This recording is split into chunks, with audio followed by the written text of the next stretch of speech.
everyone, welcome back. So students, today we are going to discuss some questions from exercise 8.2. Now question number 2 is choose the correct answer and justify your answer. ये multiple choice question है, तो हमने correct answer choose करना है, तो हम solve करके करेंगे. बेसिकली ट्रिग्नो के क्वेश्चंस ये हैं. ठीक है, अगर जिसका डायरेक्ट आंसर पता है तो आप लिख सकते हैं. Okay, now first one is 2 tan 30 degree upon 1 plus tan square 30 degree. अब यहाँ पर हम क्या करेंगे, बेसिकली यहाँ पर हम इस स्पेसिफिक ट्रिग्नोमेट्रिक रेशियो के एंगल्स की वैल्यू पुट करेंगे. ये देखिए 2. अब tan 30 डिग्री की वैल्यू क्या है, 1/√3. ये देखिए, ठीक है, हमने टेबल में से निकाल ली. तो 1/√3 अपॉन 1 प्लस 1/√3, क्योंकि ये भी tan स्क्वायर 30 डिग्री है, तो मतलब जो भी tan 30 की वैल्यू होगी उसका होल स्क्वायर करेंगे. ये अगर 2/√3 1 प्लस 1/3, ठीक है, ये आ गया 2/√3. एलसीएम लेंगे, ठीक है, क्या आ गया 3 प्लस 1/3. यहाँ पर करते हैं सॉल्व. बाकी 2/√3 विच इज इक्वल टू 4/3. तो इसको मैं लिख सकती हूँ ऐसे 2/√3 इंटू 3/4. अब मैं 3 को लिख सकती हूँ ऐसे, इसको √3 इंटू √3/4. ठीक है, 3 को हम इस तरह लिख सकते हैं √3 इंटू √3, क्योंकि ये वैल्यू इसके इक्वल ही होती है. अब देखिए √3 कैंसिल, 2 से ये अगर 2, तो वैल्यू क्या आ गई √3/2. अब ये √3/2 किसकी वैल्यू है, ये देखो √3/2 जो है या sin 60 की वैल्यू है या cos 30 की वैल्यू है. ठीक है, यहाँ पर देखेंगे cos 30 है, नहीं sin 60 है ये, तो हमारा करेक्ट ऑप्शन क्या है, this one. Clear. And second part देखिए, 1 minus tan square 45, 1 plus tan square 45.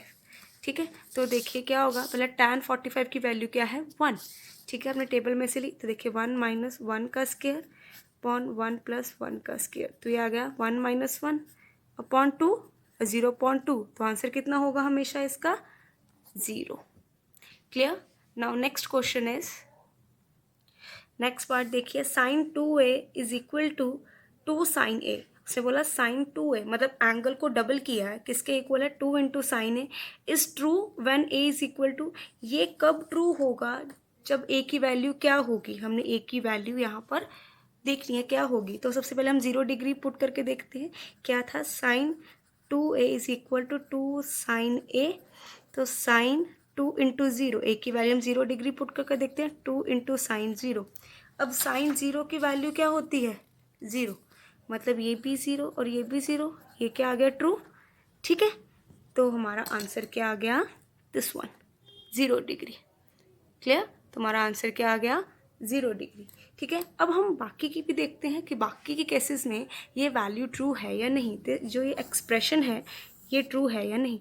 तो हम 30 डिग्री पुट करके देखते हैं, sine 2 into 30 degree is equal to 2 into sine 30 degree. तो ये आ गया sine 60 degree is equal to 2 into sine 30 degree. अब साइन 60 डिग्री की वैल्यू क्या है √3/2, तो यहाँ पर पुट करते हैं √3/2. 2 इंटू साइन 30 डिग्री की वैल्यू क्या है 1/2, तो ये आ गया 1/2. तो देखिए कैंसिल हो गया. तो √3/2 और ये 1 आपस में इक्वल है, नो, मतलब 30 डिग्री के केस में ये एक्सप्रेशन सही नहीं है. ठीक है, ऐसे अगर आप 45 और 60 पुट करके देखेंगे तो ये एक्सप्रेशन ट्रू नहीं है. ये एक्सप्रेशन तब भी ट्रू है जब ए की वैल्यू क्या है 0 डिग्री है. ओके, नाउ फोर्थ पार्ट देखिए क्या है, 2 tan 30 degree upon 1 minus tan square 30 degree.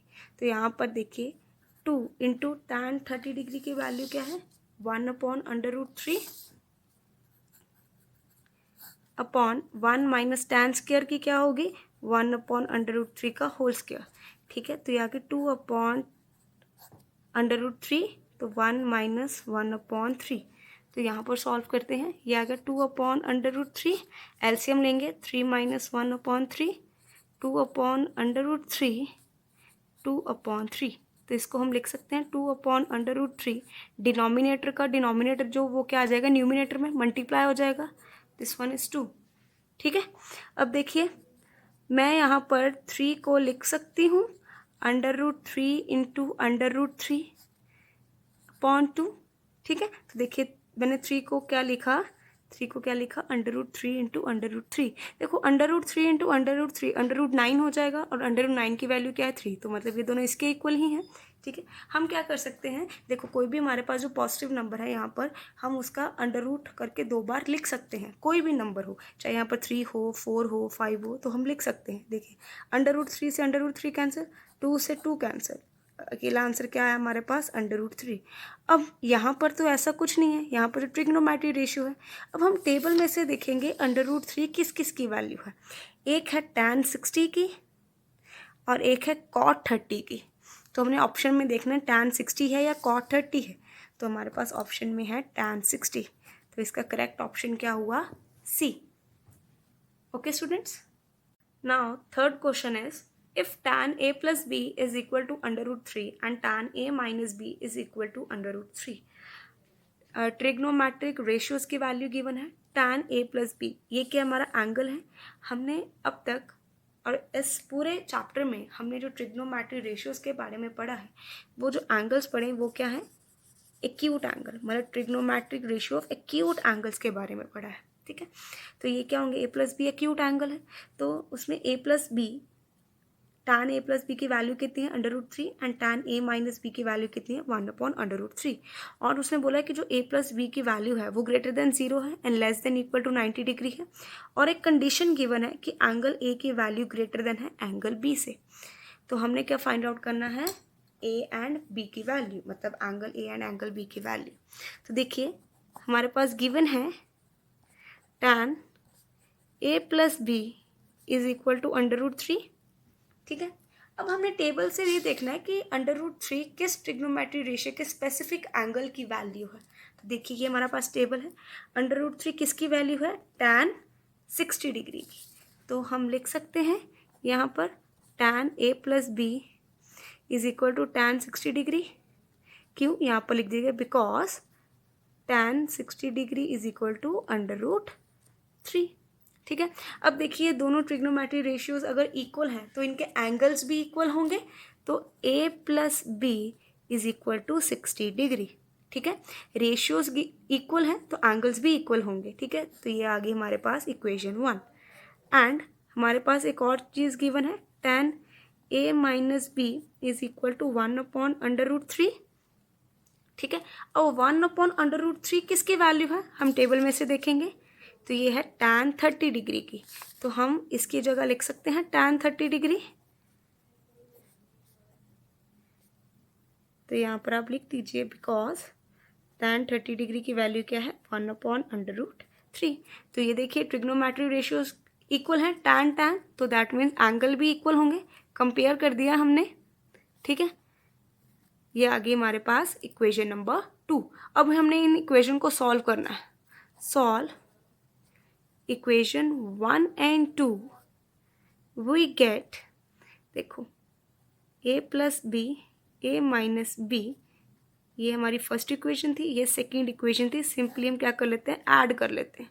तो ये आगे 2a, ठीक है, ये b से b cancel which is equal to 90 degree. तो a की वैल्यू क्या आ गई 90/2 which is equal to 45 degree. A की वैल्यू कितनी आ गई 45 डिग्री। अब हमने बी की वैल्यू निकालनी है, तो हम इक्वेशन 1 और 2 में से किसी एक में पुट कर देते हैं। Put the value of A in equation 1। तो देखिए ए की वैल्यू क्या है 45 degree plus B is equal to 60 degree, ठीक है। Now B is equal to 60 degree minus 45 degree, ठीक है। तो बी की वैल्यू क्या आ गई 15 डिग्री। ओके, तो ये देखिए एंगल बी की वैल्यू क्या आ गई 15 डिग्री और एंगल ए की वैल्यू क्या आ गई हमारे पास 45 डिग्री, ठीक है। और कंडीशन फुलफिल होगी, उसने यही बोला था कि एंगल ए जो है वो बड़ा है एंगल बी से। तो देखिए एंगल ए क्या है 45 डिग्री एंड एंगल बी क्या है 15 degree. Clear. Next question number 4 is state whether the following are true और फॉल्स, जस्टिफाई योर आंसर। हमें बताना है कि जो स्टेटमेंट्स दी गई हैं ट्रू और फॉल्स है या नहीं, ठीक है। तो फर्स्ट वन क्या है, sine A plus B is equal to sine A plus sine B. तो हमारे पास ये एक्सप्रेशन है तो हमने प्रूव करना है ये एक्सप्रेशन इक्वल है या नहीं। तो कैसे करेंगे, हम बेसिकली 0 to 90 डिग्री के बीच में सारे एंगल्स, जितने भी एंगल्स है 0 to 90 के बीच में, ये उनके लिए ये एक्सप्रेशन ट्रू होना चाहिए सबके लिए, तभी ये इक्वल माना जाता है। अगर ये किसी एक के लिए भी फॉल्स हो जाता है तो ये एक्सप्रेशन ट्रू नहीं होता। ठीक है, तो हम कैसे करेंगे, लेट कर लेंगे कि ए एंगल क्या है 30 डिग्री एंड एंगल बी क्या है 60 डिग्री। तो पुट करके देखते हैं, सबसे पहले लेफ्ट हैंड साइड देखते हैं, sine 30 plus 60 degree is equal to sine 90। ठीक है, और साइन 90 की वैल्यू क्या है, साइन 90 डिग्री की, दैट इज 1। ओके, तो ये आ गई 1। नाउ राइट हैंड साइड लेते हैं, साइन 30 डिग्री प्लस ए की जगह 30 पुट किया, बी की जगह 60। अब साइन 30 डिग्री की वैल्यू क्या है 1/2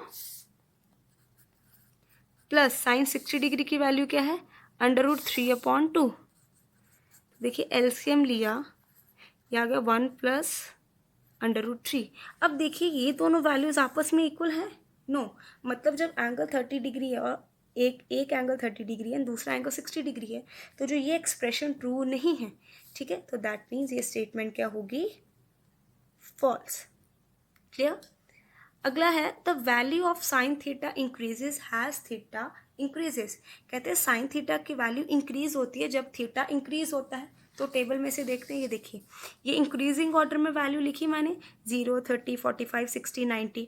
अब देखिए साइन की वैल्यू है, अब देखिए जब थीटा इंक्रीज कर रहा है तब साइन की वैल्यू भी इंक्रीज करी। देखिए पहले 0 थी, फिर 1/2, 1/√2, √3/2, देन 1।